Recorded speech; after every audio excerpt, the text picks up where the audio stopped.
الحمد لله الواحد القهار. الصلاة والسلام على رسوله المختار وعلى آله الأطهار وأصحابه الأخيار. أما بعد، فقد قال الله تعالى في القرآن العظيم والفرقان المجيد بعد أعوذ بالله من الشيطان الرجيم بسم الله الرحمن الرحيم. وقال ربكم ادعوني أستجب لكم. وقال نبينا صلى الله عليه وسلم من لم يسأل الله يغضب عليه أو كما قال عليه الصلاة والسلام. எல்லா புகழும் பெருமையும் ஏக இறைவனாம் அல்லாஹ் ஒருவனையே சாரும். சலாத்தும் சலாமும் அன்னலம் பெருமானார் முஹம்மது நபி ஸல்லல்லாஹு அலைஹி வஸல்லம் அவர்களின் மீதும் அவர்களை பின்பற்றி வழிவந்த உத்தம சத்திய சஹாபாக்கள், சஹாபிய பெண்மணிகள், தாபிகள், தபா தாபிகள், குறிப்பாக இந்த ஜும்மாவுடைய தொழுகையை நிறைவு செய்வதற்காக முன்னமே வருகை தந்து அமர்ந்திருக்கின்ற நம் அனைவர்களின் மீதும், நம்மை பெற்றெடுத்த பெற்றோர்கள், நாம் பெற்றெடுத்த பிள்ளை செல்வங்கள், நம் உற்றார் உறவினர்கள், நம் உடன் பிறந்த சகோதர சகோதரிகள், உலகத்தில் உண்டான அத்துணை முஸ்லிமான ஆண் பெண் அனைவர்களின் மீதும் அல்லாஹு தஆலாவுடைய சலாத்தும் சலாமும் அன்பும் அருளும் என்றென்றும் நிலவட்டுமாக. ஆமீன். பெருமதிப்பிற்கும் மரியாதைக்கும் உரியவர்களே, அல்லாஹு தஆலாவுடைய மிக பெரும் அத்தாட்சிகளில் ஒன்று, அல்லாஹு தஆலாவுடைய மிக பெரும் ரஹ்மத் அருள்களில் ஒன்று நம்முடைய மூளை. நம்முடைய மூளைதான் உடலில் உள்ள எல்லா பாகங்களையும் செயல்படுத்துகிறது. த மாஸ்டர் கண்ட்ரோலர், எல்லா உறுப்புகளையும் கட்டுப்படுத்தக்கூடியது என்று மூளைக்கு சொல்வதுண்டு. 8600 நியூரான்ஸ், நரம்பு செல்கள் நம்முடைய மூளையிலே இருக்கின்றன. அது எலக்ட்ரிக் வேவ்ஸ் என்று சொல்லப்படக்கூடிய மின்சார அலைகளின் மூலமாக நம்முடைய உறுப்புகளுக்கு தகவல்களை, செய்திகளை, கட்டளைகளை மூளை அனுப்பி கொண்டிருக்கிறது. மூளை செயலிழந்து விடுமேயானால் பயாலஜிக்கல் ஷட் டவுன், அனைத்து உறுப்புகளும் செயலிழந்து விடும். பயாலஜிக்கல் ஷட் டவுன் நிகழ்ந்துவிடும். மூளை செயலிழந்து விட்டால் பயாலஜிக்கல் ஷட் டவுன் நிகழ்ந்துவிடும், அனைத்து உறுப்புகளும் செயலிழந்துவிடும். கணியத்திற்குரியவர்களே, அப்படிப்பட்ட மூளையை ரசூலுல்லாஹி ஸல்லல்லாஹு அலைஹி வஸல்லம் அவர்கள் துஆவுக்கு, பிரார்த்தனைக்கு ஒப்பாக சொல்லி இருக்கிறார். நபி ஸல்லல்லாஹு அலைஹி வஸல்லம் அவர்கள் அத்துஆஉ முகுல் இபாதா, துஆ இருக்கிறது, அது இபாதத்துகளுடைய மூளை, வணக்க வழிபாடுகள் அத்தனைக்கும் மூளையாக இருப்பது துஆ என ரசூலுல்லாஹி ஸல்லல்லாஹு அலைஹி வஸல்லம் அவர்கள் கூறியிருக்கிறார்கள். எப்படி மூளை செயலிழந்து விட்டால் உடல் உறுப்புகள் செயல்பட முடியாதோ, அப்படி துஆ இல்லாமல் இருக்குமேயானால் எந்த வணக்கங்களுக்கும் உயிர் இருக்காது. வணக்கங்கள் மட்டுமல்ல, எந்த ஒன்றுமே அவைகள் முழுமையாக செயல்பட முடியாது. துஆ என்பது இல்லாமல் இருக்குமேயானால். கணேதற்குரியவர்களே, ரமதான் மாதத்தினுடைய முதல் 10 நாம் இருக்கிறோம். முதல் 10 என்பது ரஹ்மத்துடைய 10 என்பது நாம் அனைவர்களும் அறிந்த விஷயம். ரஹ்மத், ரமதான், துஆ, இந்த மூன்றும் மிக நெருக்கமான தொடர்புடையவை.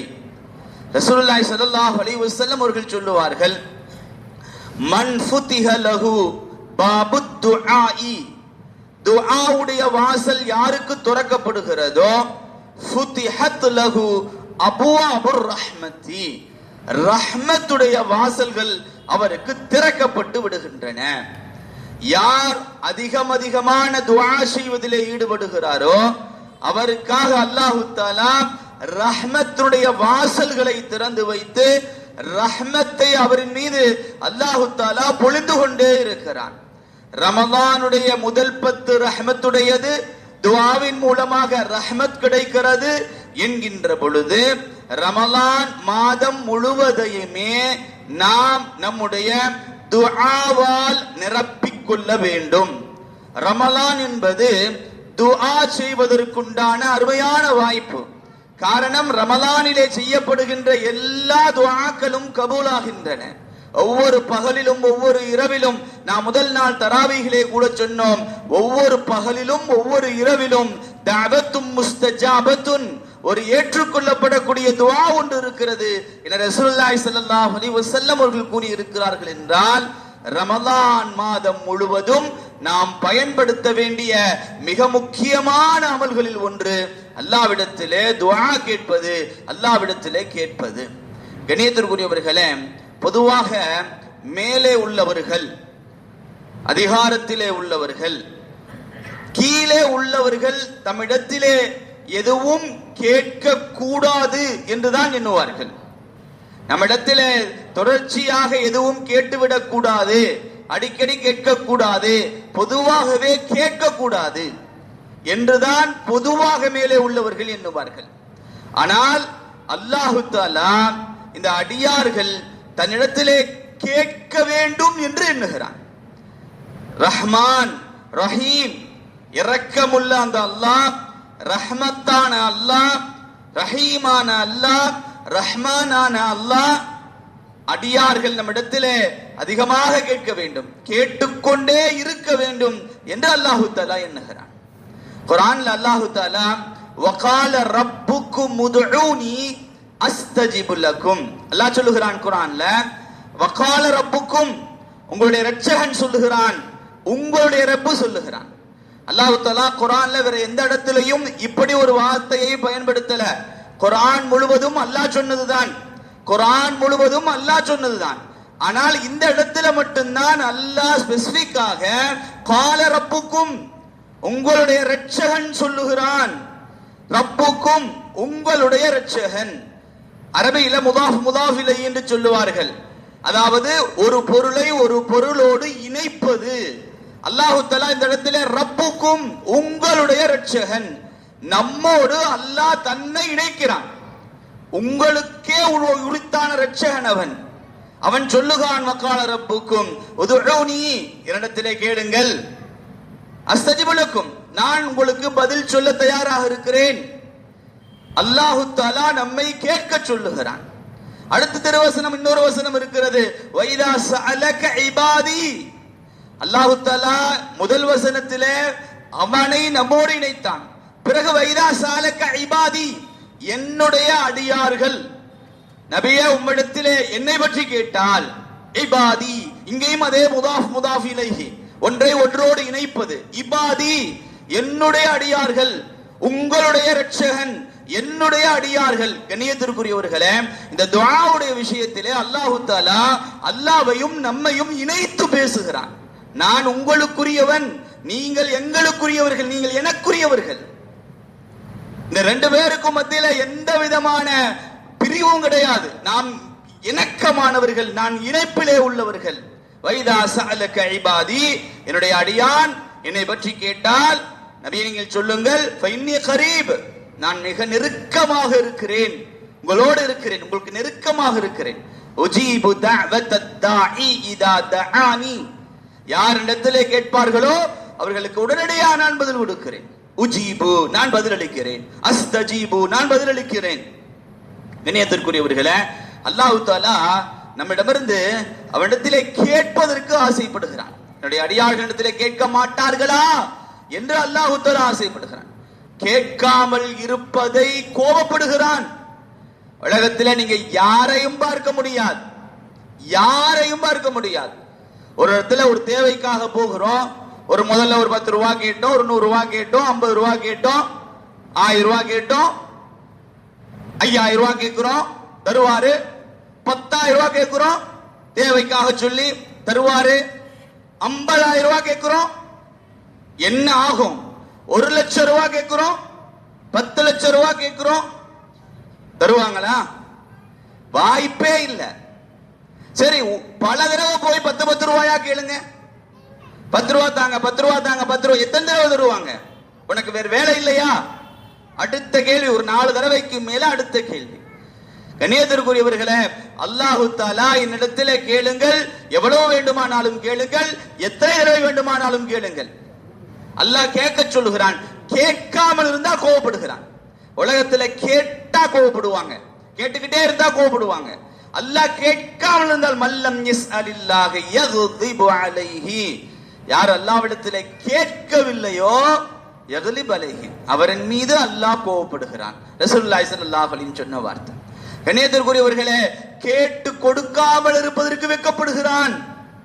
கேட்டு கொடுக்காமல் இருப்பதற்கு வெட்கப்படுகிறான். யஸ்தஹி, ரசூலுல்லாஹி ஸல்லல்லாஹு அலைஹி சொல்லுவார்கள், அல்லாஹ் தஆலா வெட்கப்படுகிறான். இதா ரஃபஅ ரஜுலு யதைஹி, அல்லாஹ் தஆலாவிடத்திலே ஒரு மனிதன் கையை உயர்த்தி ஐயருத்தஹுமா சிஃப்ரன் காயிபத்தைனி, வெறுங்கையாக திரும்ப மீண்டும் அனுப்புவதற்கு அல்லாஹ் தஆலா வெட்கப்படுகிறான். நம்ம அல்லாஹ்விடத்திலே கேட்டு நம்ம கையை ஏந்தியதற்கு பிறகு அந்த கையை வெறுங்கையாக திரும்ப அனுப்புவதற்கு அல்லாஹ் தஆலா வெட்கப்படுகிறான் என ரசூலுல்லாஹி ஸல்லல்லாஹு அலைஹி வஸல்லம் அவர்கள் கூறுகிறார்கள். கண்ணியத்திற்குரியவர்களே, நபி ஸல்லல்லாஹு அலைஹி வஸல்லம் அவருக்கு அல்லாஹ் தஆலா வ அம்ம ஸாயில ஃபலா தன்ஹர், நபியே உம்மிடத்துல யாராவது கேட்டு வந்தால், யாசகம் கேட்டு வந்தால், ஃபலா தன்ஹர், அவர்களை நீங்கள் விரட்டி விடாதீர்கள் அப்படின்னு அல்லாஹ் தஆலா நபிகளாருக்கு கட்டளை இடுகிறான். வ அம்ம ஸாயில ஃபலா தன்ஹர். கண்ணியத்திற்குரியவர்களே, யாராவது கேட்டு வந்தால் நீங்கள் விரட்டி விடாதீர்கள் என்று நபிகளாருக்கு அல்லாஹ் சொல்லிவிட்டு அல்லாஹ்விடத்திலே நாம் கேட்கின்ற பொழுது அல்லாஹ் நம்ம விரட்டுவானா? ரசூலுல்லாஹி ஸல்லல்லாஹு அலைஹி வஸல்லம் ஒரு கட்டளை இட்டு விட்டு அல்லாஹ் நம்முடைய கையை வெறுங்கையா அனுப்புவானா? நாம கேட்கும் போது நம்மளை விரட்டுவானா? நிச்சயமாக சத்தியமாக அல்லாஹ் தஆலா செய்ய மாட்டான். அல்லாஹ் தஆலாவிடத்திலே நாம் கேட்க வேண்டும் என்று ஆசைப்படுகிறான். கேட்காமல் இருந்தால் அல்லாஹ் தஆலா கோபப்படுகிறான். கேட்டதற்கு பிறகு வெறுங்கையாக அனுப்புவதை வெட்கப்படுகிறான். இணையத்திற்குரியவர்களே, அல்லாஹ்விடத்துல நம்ம என்ன கேட்டாலும் கிடைக்கும், அல்லாஹ் தருவான். ஆனால் நாம் கேட்கின்ற ஒன்று நமக்கு நலவானதா தீங்கானதா என்பது நமக்கு தெரியாது. இதை ஆழமாக மனதில் பதிய வைக்கணும். நிறைய பேருக்கு என்னன்னு சொன்னா, நான் அல்லாஹ்விடத்திலே கேட்டுக்கொண்டே இருக்கிறேன், அல்லாஹ்ட்டத்தான் கேட்கிறோம், அல்லாஹ்ட்டத்தான் கேட்டுக்கிட்டே இருக்கோம். மிக சலிப்பான வார்த்தைகள். அல்லாஹ்விடத்திலே கேட்கிறோம், இது கஷ்டம் தீரவே இல்லை, இந்த விஷயம் கிடைக்கவே இல்லை, அது நடக்கவே இல்லை, பிரச்சனை இருந்துகிட்டே இருக்கு. பொதுவாக நடைமுறையில இருக்கக்கூடிய ஒன்று. நான் அல்லாஹ்விடத்துல கேட்டுக்கிட்டு தான் இருக்கேன், தஹஜ்ஜுத்ல துஆ செய்றேன், ஆமா எல்லா வக்திலையும் துஆ செய்றேன், எல்லா இடத்துல கேட்கிறேன், ஆனா நடக்கல. சலிப்பாக சொல்லுகின்ற வார்த்தை அது. கண்ணியத்திற்குரியவர்களே, நாம நமக்கு நல்லதென்று நினைப்பது நமக்கு ஒரு கால் தீங்காக இருக்கலாம். அது அல்லாஹ்வுக்கு மட்டும்தான் தெரியும். நாம முக்காலம் அறியாதவர்கள், அல்லாஹ் முக்காலமும் அறிந்தவன். கடந்த காலம், நிகழ்காலம், வருங்காலம் என்கின்ற முக்காலம் அறிந்தவன் அல்லாஹ். நமக்கு எது நல்லது, நமக்கு எது தீயது என்பதை அல்லாஹ் மிகச்சரியாக அறிந்தவன். இதை கொடுத்தா இந்த நேரத்தில் இவருக்கு சரியாக இருக்கும் என்பது அவனுக்கு தெரியும். இதை கொடுத்தா அவருக்கு அந்த நேரத்தில் அது சரியாக இருக்காது, வேற ஒரு தவறுகளுக்கு அவரை கொண்டு போய் சேர்த்து விடும் என்பது அல்லாஹ்வுக்கு தெரியும். அதனால சில சமயங்களிலே அல்லாஹ் தஆலா நமக்கு சில விஷயங்களை கேட்டு தராமல் இருப்பான், ஆனால் தராமல் இருக்க மாட்டான். ரசூலுல்லாஹி ஸல்லல்லாஹு அலைஹி வஸல்லம் அவர்கள் இதை அழகாக சொல்லுவார்கள். ஒரு அடியான் அல்லாஹ்விடத்திலே கேட்கால், இல்லா யுஅதீஹுல்லாஹு யஹ்தா ஸலாஸன், மூன்றுல ஏதாவது ஒன்றை கொடுத்தே தவிர அல்லாஹ் இருக்க மாட்டான். ஏதாவது மூணு கிடைக்கும், மூணுல ஏதாவது ஒன்று கிடைக்கும். நீங்க அல்லாஹ்விடத்திலே ஒன்றை கேட்கிறீர்கள் என்றால் அல்லாஹ் தஆலா மூணுல ஏதாவது ஒண்ணு உங்களுக்கு தந்து தீருவான். முதலாவதாக அல்லாஹ் தஆலா நீங்க கேட்டதா அப்படியே தருவான். நீ என்ன கேட்டீங்களோ அப்படியே தருவான். அது நம்ம என்ன கேட்டமோ அது நமக்கு நலவு அப்படிங்கிறதை அல்லாஹ் அறிந்திருக்கிறான், எனவே உடனே தருகிறான். இரண்டாவது, அல்லாஹ் தஆலா அதை மறுமையினுடைய சேமிப்பாக ஆக்கி வைப்பான். அல்லாஹ் தஆலா அவருக்கு சேமிப்பாக, மறுமையினுடைய சேமிப்பாக அல்லாஹ் தஆலா ஆக்கி வைப்பான். மூன்றாவதாக அவருக்கு ஏற்படுகின்ற ஒரு கஷ்டத்தை, ஒரு சிரமத்தை அந்த துஆவின் மூலமாக நீக்கி வைப்பான். கண்ணியத்திற்குரியவர்களே, இது சாதாரணமாக சொல்லுகின்ற பொழுது இதனுடைய தாக்கம் பெருசா தெரியறதில்ல. என்ன நம்ம கேட்டது கிடைக்கல, கியாமத்துல கிடைக்குதுன்னு சொன்னா அதை ஏன் நம்ம இங்க கேட்கிறோம்? கியாமத்துல என்ன தரானோ தந்துட்டு போட்டுமே நம்ம யோசிப்போம். கண்ணியத்திற்குரியவர்களே, ஒரு சின்ன உதாரணம் சொன்னா நமக்கு புரியும். உலகத்தினுடைய பணங்காசுகளை வைத்து சில உதாரணங்கள் சொல்லும் போதுதான் நமக்கு புரியவே செய்கிறது. இப்ப ஒரு மனு கொடுக்க சொல்கிறார்கள். சாதாரணமாக ஒரு அரசாங்கமோ வேற யாரோ ஒரு மனு கொடுக்க சொல்றாங்க. உங்களுக்கு என்ன தேவைன்னு எழுதி கொடுங்க அப்படின்னு சொல்றாங்க. இப்ப மனுக்கள் எழுதப்படுகின்றன. சின்ன சின்ன தேவைகள், திருவிழா அது சரியில்லை, இது சரியில்லை, வீட்டுல அது சரியில்லை, இது செய்யணும், அது செய்யணும், இவ்வளவு காசு வேணும், அவ்வளவு காசு வேணும், இது மனுக்கள் எழுதப்படுகிறது. இப்ப ஒரு 200 மனுக்கள் வந்து இருக்கிறது. அதுல ஒரு 100 மனுக்களுக்கு உடனடியாக வேலை செய்யப்பட்டு துரிதமாக நடவடிக்கை எடுக்கப்பட்டு அதெல்லாம் சரி செய்யப்பட்டுருச்சு. இப்ப இந்த 100 பேரும் சந்தோஷமா இருப்பாங்க. இப்ப அடுத்த 100 பேருடைய மனுக்கள் பெண்டிங்ல வைக்கப்பட்டு இருக்கிறது. அதற்குண்டான எந்த வேலையும் பார்க்கப்படல, பெண்டிங்ல இருக்கு. இந்த 100 பேர் என்ன செய்வாங்க? வருத்தத்தில் இருப்பாங்க. அந்த மனுக்களுக்கெல்லாம் உடனடியாக வேலை நடந்து டக்கு டக்கு டக்கு டக்குன்னு வந்துருச்சு. இப்ப இந்த மனுக்களுக்கு எந்த விதமான வேலையும் நடைபெறல அப்படின்னு வருத்தத்தில் இருப்பான். கண்ணியத்திற்குரியவர்களே, கொஞ்ச நாளம் போகுது, ஒரு மாசம் போகுது, ஒரு அறிவிப்பு வருகிறது. யாருடைய மனுக்கள் பரிசீலனையில் இருக்கிறதோ அவர்களுக்கு 10 கோடி ரூபாய் ஒவ்வொரு ஆளுக்கும் கொடுக்கப்படும் அப்படின்னு ஒரு அறிவிப்பு வந்தா என்ன மனநிலையில இருப்பாங்க எல்லாரும்? இந்த மனு கொடுத்து சரியானது பாருங்க, அவங்களும் என்ன யோசிப்பாங்க? ஆஹா, நம்முடைய மனுக்களும் ஏற்றுக்கொள்ளப்படாமல் இருந்திருந்தால் நன்றாக இருக்குமேன்னு யோசிப்பாங்க. ரசூலுல்லாஹி ஸல்லல்லாஹு அலைஹி வஸல்லம் அவர்கள் இந்த வார்த்தையை, சஹாபாக்கள் இந்த வார்த்தையை தெளிவா கேட்கிறாங்க, தெளிவா சொல்றாங்க. கியாமத்து நாளையில துஆ ஏற்றுக்கொள்ளப்படாதவர்களுக்கு அல்லாஹ் கொடுக்கின்ற அந்த நிஅமத்துகள், அருட்கொடைகளை பார்த்து அத்தனை பேர்களும் எண்ணுவார்கள், உலகத்திலே நாம் கேட்ட எந்த துஆவும் கபூலாகாமல் இருந்திருக்க வேண்டுமே நினைப்பாங்க. உலகத்துல எனக்கு எந்த எப்படி இந்த 100 மனுக்கள் ஆனதற்கு பிறகு, சசன் ஆனதற்கு பிறகு ஆஹா மனு ஏற்றுக்கொள்ளப்படாமல் இருந்திருக்க வேண்டுமே யோசிப்பாங்களோ அதே மாதிரி யோசிப்பாங்க. கியாமத்துல ஒரு துஆ கூட நமக்கு ஏற்றுக்கொள்ளப்படாமல் இருந்திருக்க வேண்டுமே யோசிப்பாங்க. இணையத்திற்குரியவர்களே, உலகத்திலே நாம் கேட்கின்ற எந்த துஆவாக இருந்தாலும் அது வீணாகுவதில்லை. அல்லாஹ்விடத்திலே கேட்கின்ற எந்த ஒன்றும் நிச்சயமாக சத்தியமாக வீணாகுவதில்லை என்பதை ஆழமாக மனதிலே பதிய வைக்க வேண்டும். கண்ணியத்திற்குரியவர்களே, துஆ ஏற்றுக்கொள்ளப்படுவதற்கென்று சில நிபந்தனைகள் இருக்கிறது. அந்த நிபந்தனைகள் சரியாக இருந்தா தான் இந்த 3 கண்டிஷனுக்குள்ள வரும், இந்த 3 விஷயங்களுக்குள்ள வரும். முதலாவதாக, நாம் கேட்கின்ற துஆவுக்கு முன்னால் நம்மிடத்திலே பாவங்கள் இருக்கக்கூடாது, உறவு முறித்தல்கள் இருக்கக்கூடாது. ரசூலுல்லாஹி ஸல்லல்லாஹு அலைஹி வஸல்லம் அவர்கள் சொல்லுகிறார்கள், ஒரு அடியான் ஒரு காரியத்தை அல்லாஹ்விடத்திலே கேட்டால் அவன் பாவம் செய்யாதவனாகவும் பாவத்தை கேட்காதவனாகவும் அவு கதீஅத ரஹ்மின் அல்லது உறவை துண்டிக்காததற்கு துஆ கேட்காமலும் இருக்கின்ற காலம் எல்லாம் அல்லாஹ் தஆலா அதை நிறைவேற்றி கொடுப்பான். ரசூலுல்லாஹி ஸல்லல்லாஹு அலைஹி சொன்னார். கண்ணியத்திற்குரியவர்களே, 2 விஷயம் கவனிக்கணும். ஒன்னு, பாவத்தை துஆ செய்யக்கூடாது, அல்லாஹ் ஏற்றுக்கொள்ளவே மாட்டான். யா அல்லாஹ் எனக்கு ஒரு தேட்டரை உரிமையாக்கி தா, யா அல்லாஹ் லட்ச லட்சமா நான் அதுல சம்பாதிக்கணும் அப்படின்னு துஆ கேட்டா அல்லாஹ் ஏத்துக்குவானா? யா அல்லாஹ் நான் இன்னார அடிக்கணும், திட்டணும், எனக்கு அதற்கு உதவி செய்கிறா யா அல்லாஹ் அப்படின்னு அல்லாஹ் தஆலா துஆ கேட்டா அல்லாஹ் ஏத்துக்குவானா? கண்ணியத்திற்குரியவர்களே, பாவமான காரியங்களுக்கு எந்த துஆவும் ஏற்றுக்கொள்ளப்படாது. அதே மாதிரி கதீஅத்தி ரஹ்மின், உறவுகளை துண்டிப்பதற்கு, யா அல்லாஹ் என்னுடைய சகோதரர் எனக்கு விரோதியாக இருக்கிறார், யா அல்லாஹ் அவரை நீ ஒரு கை பார்த்துக்கொள் அப்படின்னு உறவுக்காக துஆ செய்வது, அல்லாஹ் தஆலா துஆவை ஏற்றுக்கொள்ளவே மாட்டான். கண்ணியத்திற்குரியவர்களே, இந்த 2 துஆவும் இருக்கக்கூடாது. பாவமான காரியத்திற்குண்டான துஆ, உறவுகளை முறிப்பதற்குண்டான துஆ. அதே சமயம் பாவமான காரியத்தை செய்து கொண்டே துஆ செய்வது, உறவுகளை முறித்துக் கொண்டே துஆ செய்வது, இது 2மே இருக்கக்கூடாது.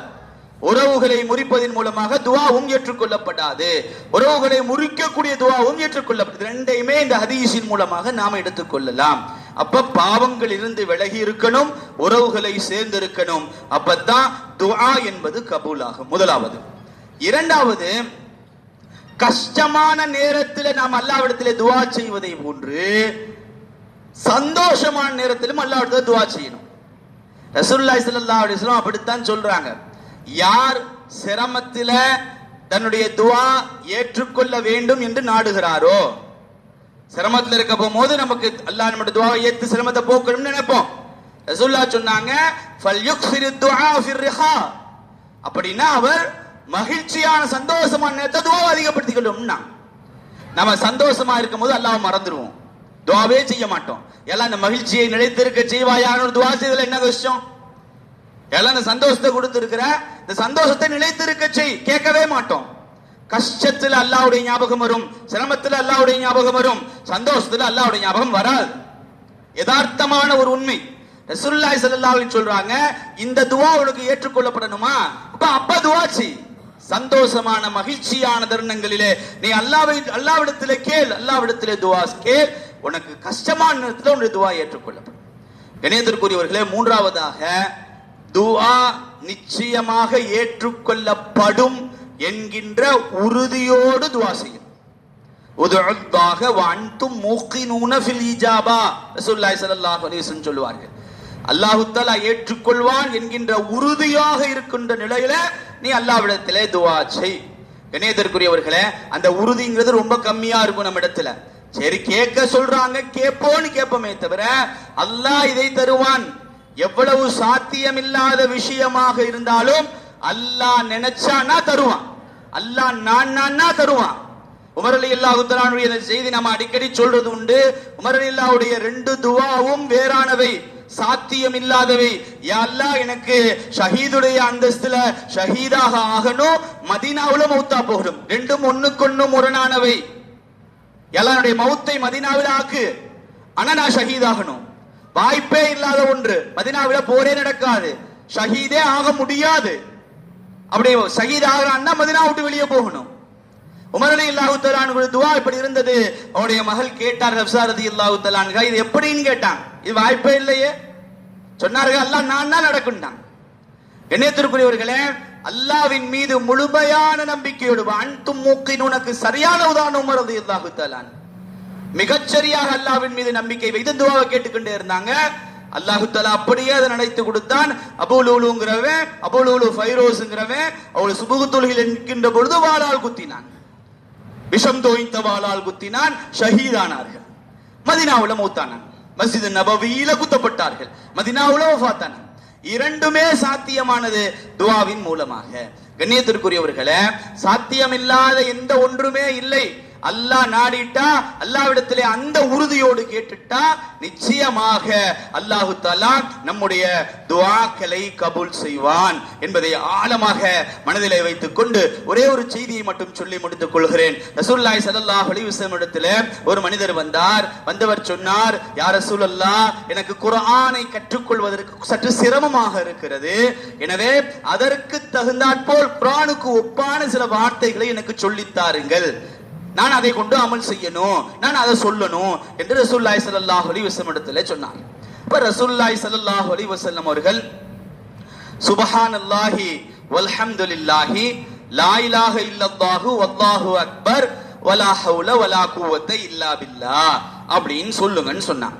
இப்ப அந்த மனிதர் தன்னுடைய விரல்களால் என்ன ஆரம்பித்தார்? சுப்ஹானல்லாஹ் வல்ஹம்துலில்லாஹ் வலா இலாஹ இல்லல்லாஹு வல்லாஹு அக்பர் வலா ஹவுல வலா குவத்த இல்லா பில்லாஹ் 5 அப்படின்னு எண்ணிட்டு ரசூலுல்லாஹி ஸல்லல்லாஹு அலைஹி வஸல்லம் இடத்துல, யா ரசூலல்லாஹ், ஹாதா லில்லாஹ், இது அல்லாஹ்வுக்கு சொல்றது, ஃபமாதா லீ, எனக்கு என்ன இருக்குன்னு கேட்டார். இது அல்லாஹ்வுக்கு சொல்ற வார்த்தை இல்லையா? இப்ப எனக்குன்னு ஏதாவது வேணும்ல. இப்ப ரசூலுல்லாஹி ஸல்லல்லாஹு அலைஹி வஸல்லம் சொன்னார்கள், அல்லாஹ் இப்படி சொல்லு, அல்லாஹும்மக்ஃபிர்லி வர்ஹம்னி வஹ்தினி வர்ஸுக்னி வஆஃபினி. இப்ப அந்த மனிதர் அதையும் என்னார், அல்லாஹும்மக்ஃபிர்லி வர்ஹம்னி வர்ஸுக்னி வஹ்தினி வஆஃபினி, இந்த 5ஐயும் என்றார். ரசூலுல்லாஹி ஸல்லல்லாஹு அலைஹி வஸல்லம் அவர்கள் இந்த அவர் எண்ணிக்கொண்டிருந்த இந்த அழகை பார்த்து விட்டு சொன்னார்கள், இவர் கை நிறைய நன்மைகளோடு செல்கிறார்.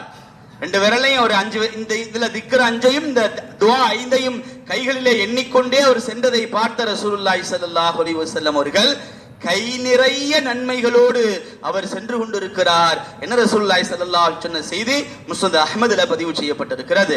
கண்ணியத்திற்குரியவர்களே, ரமலான் மாதம் முழுவதும் நாம் கை நிறைய நன்மைகளை அள்ளிக்கொண்டு செல்ல வேண்டும், தீமைகளை அள்ளிக்கொண்டு செல்லக்கூடாது.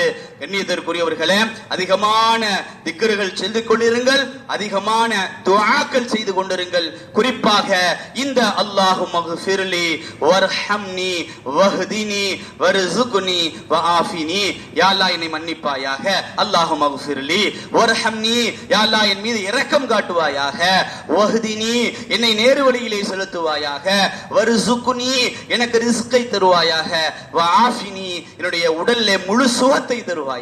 அற்புதமான இந்த 5 வார்த்தைகளை கொண்ட துஆ, இதை ரமலான் முழுவதும் ஓதிக்கொண்டிருங்கள். எவ்வளவு துஆ செய்ய முடியுமோ அல்லாஹ்விடத்திலே அவ்வளவு துஆ செய்து கொண்டே இருங்கள். அல்லாஹ் தஆலா ரஹ்மத்தை பொழிவான், துஆக்களை ஏற்றுக்கொள்வான். வாஹிர் தவான அனில் ஹம்துலில்லாஹி ரப்பில் ஆலமீன்.